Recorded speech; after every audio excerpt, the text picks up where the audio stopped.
about that affidavit na dala-dala ni Maslog? Doon sa question po sa akin ni Sen Bato po, I remain silent po.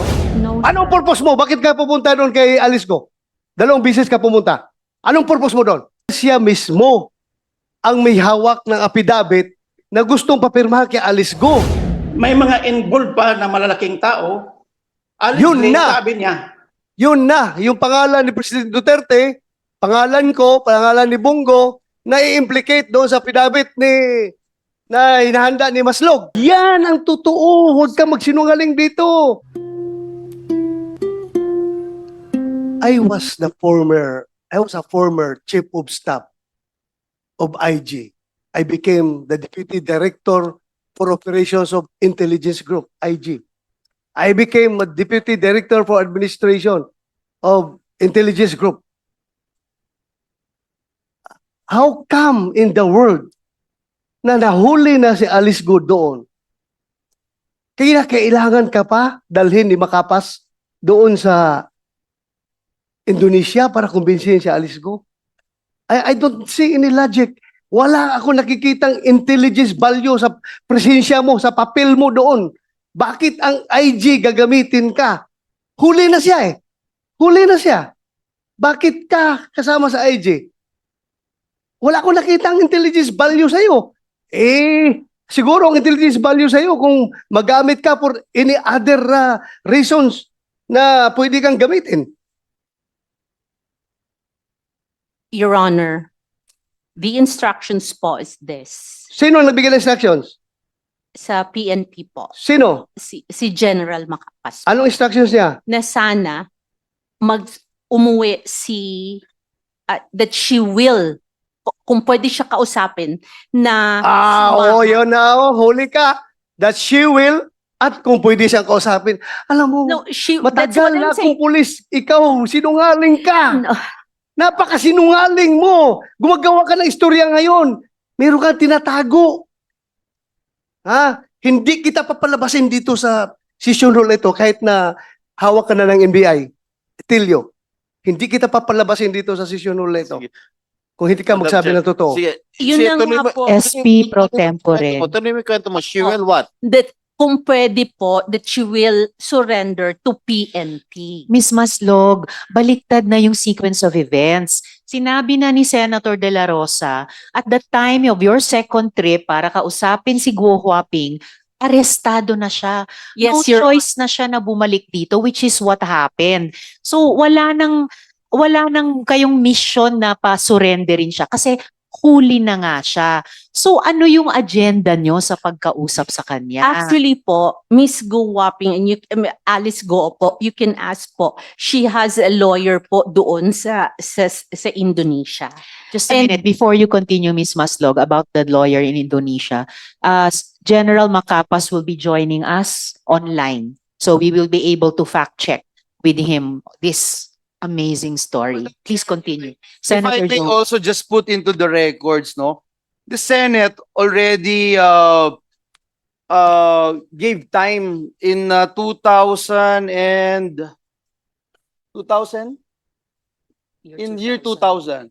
In year 2000. And the Senate found her liable. The same person, Madam Chair, Mary Ann Maslog. The Senate found her liable for false testimony, corruption of public officials, punishable under the revised penal code, violation of the anti-graft law, violation of Presidential Decree number 46, which makes it punishable for private persons to give gifts to government officials and employees on any occasion, falsification of public document, and tax evasion. So, Madam Chair, hindi ko alam kung we need to give more time to this rascal, Madam Chair.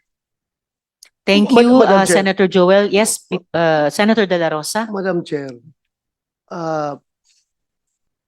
I don't know how to deal with this kind of resource person, pero alam mo,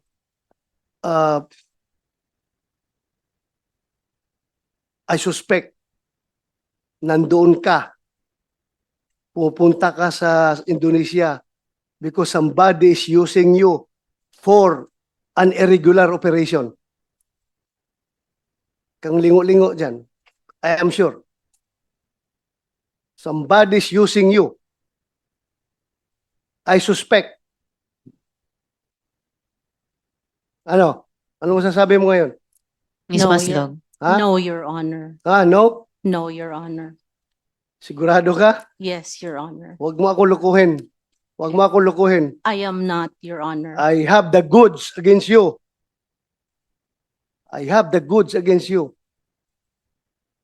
But, Madam Yeah. Chair, next, I will pin you down. I will pin you down. I tell you. I will pin you down. I will pin you down. I am sure about it. I will pin you down. Huwag mong gamitin yung pagkamaro mo. Kung dumaan ka na, namatay ka na noon at ngayon bigla kang nabuhay at ngayon ginagamit ka for irregular operations against us. You cannot, hindi ka makakalusot sa akin. I tell you. I tell you. Madam Chair, thank you. Madam Chair. Salamat kayo, Senator De La Rosa. Before I call the SP pro tempore, I have confirmation na pumunta ngang Indonesia si Miss Maslog. But I will wait for that officially on the record from the BI. SP pro, sorry, if I may, Senator Sherwin, and Sino then nagbayad SP ng pro ticket mo, Miss Maslog? Sino nagbayad ng ticket mo nung una at sino nagbayad ng ticket mo nung pangalawa? At tumira ka ba doon sa Indonesia? Sino nagbayad ng hotel mo? We only stayed there, sir, for 1 day, sir. Balikan. 2 days po. 2 days. Opo. So, sino nagbayad ng ticket mo? I-refund po ng ano po, ng government po. Sinong government? Sinong government? Alam mo, Philippine Hirap. government? hirap na hirap nga ang IG magpadala ng ahinti pupunta sa ibang bansa. Ikaw pa na you are not a part of IG, hindi ka organic ng IG, gagastusan ka ng IG. Kaya the more kami nagsususpek na meron ka talagang ibang pakay doon. Meron kang iba. Ha? Madam Chair, Yeah. Madam Chair, can I move forward for a while? A little bit. You certainly may, Senator De La Rosa. But Mayroon before- akong information na bumisita ka doon sa kulungan ni Alice Go dito sa Pilipinas. Bumisita ka? Yes, sir. How many times? 2 times. Anong purpose mo doon?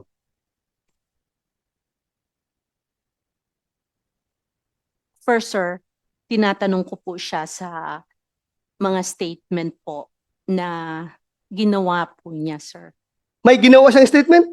No, not the statement, but I'm saying we were talking about ano po sa kanya yung how do you say it, yung kung ano po ang nangyari sa kanya. Ano ang pakialam mo sa kanya? SP pro tempore. Klaruhin ko na lang sa'yo. Ha? Ha? For the record, meron kong informasyon. Ha? Na you are being used para papirmahin si Alice Go ng affidavit.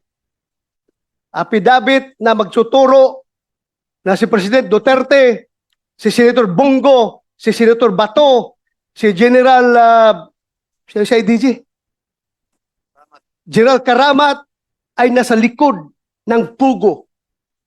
Merong tao from Malacanang nag-uutos sa'yo. Meron akong information. I can pin you down, my God. Ha? Huwag kang pailing-iling dyan. Alam kong informasyon na yan. Is that correct? No, Anong sir. purpose mo? Bakit ka pupunta doon kay Alice Go? 2 beses ka pumunta. Anong purpose mo doon? Be, sige. At sino kasama mo?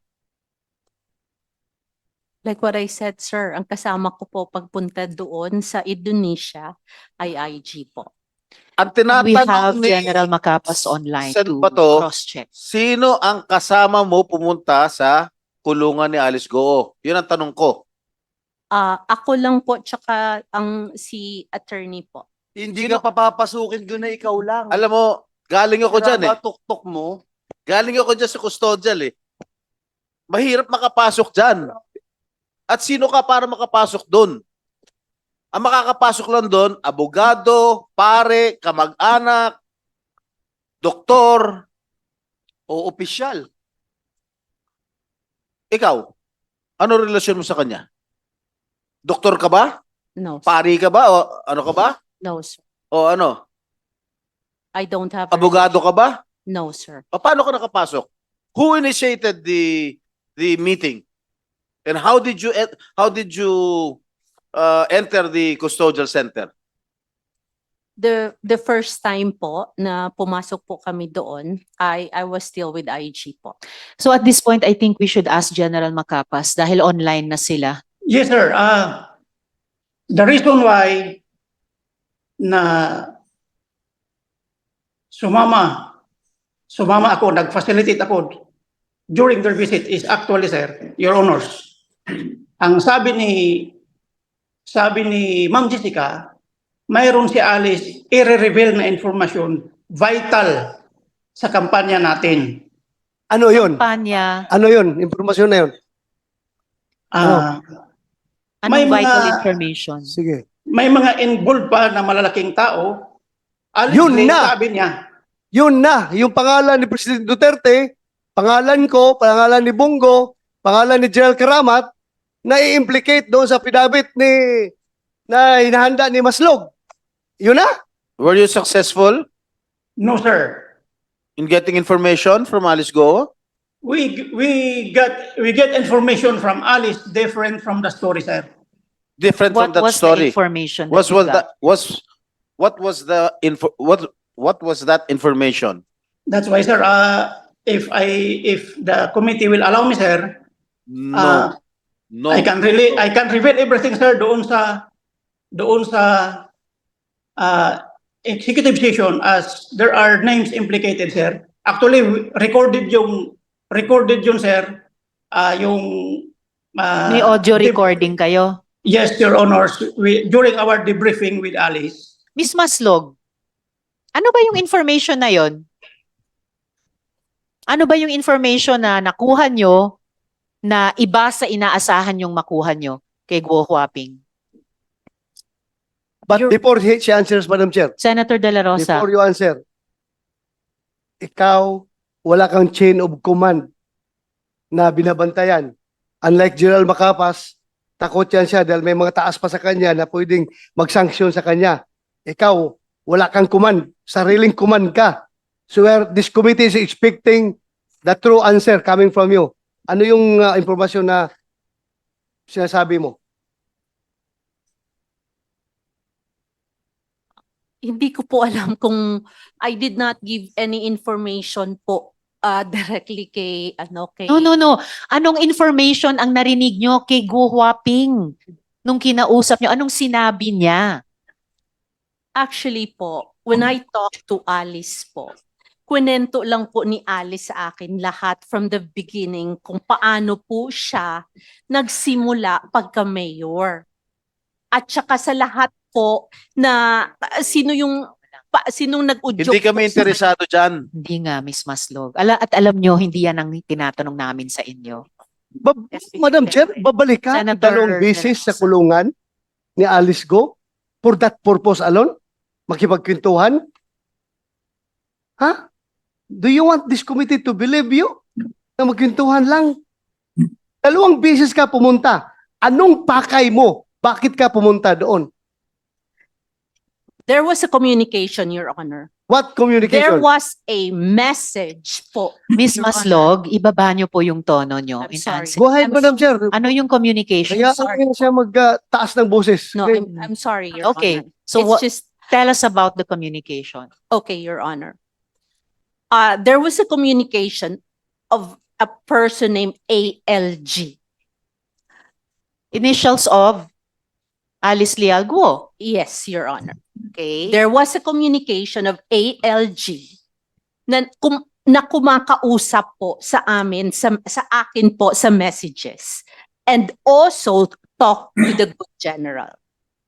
So yung pong message po na yon po involved a lot of people. Like who? Hindi ko nga po just a A lot. lot of people, hindi mo maalala. Ay, very selective naman yung memory mo. Alam mo, a lot of people, tapos hindi mo masabi ngayon. Sino? Involve a lot of people. Sinong people?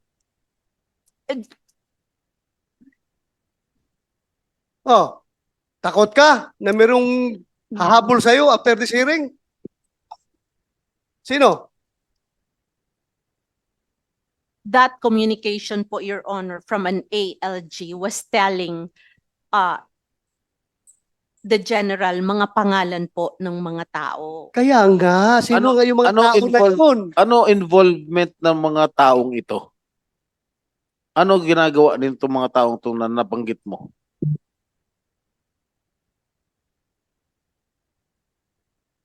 Miss Maslog? Madam Chair, hindi Yes, niya Senator De La masabi-sabi. Rosa.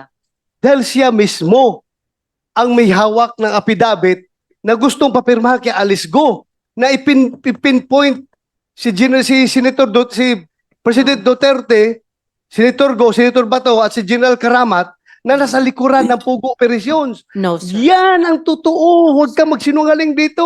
Sir, there was Ah. no affidavit po. That's Wow. not true, sir. Alice, pumunta siya doon sa'yo two times? Kuhaping. Pumunta siya doon 2 times? You may answer this or not. Basta pumunta ba siya 2 times? Bumisita. Madam Chair, opo, 2 times po. O, pumunta siya. Anong purpose ng magpunta niya doon sa'yo?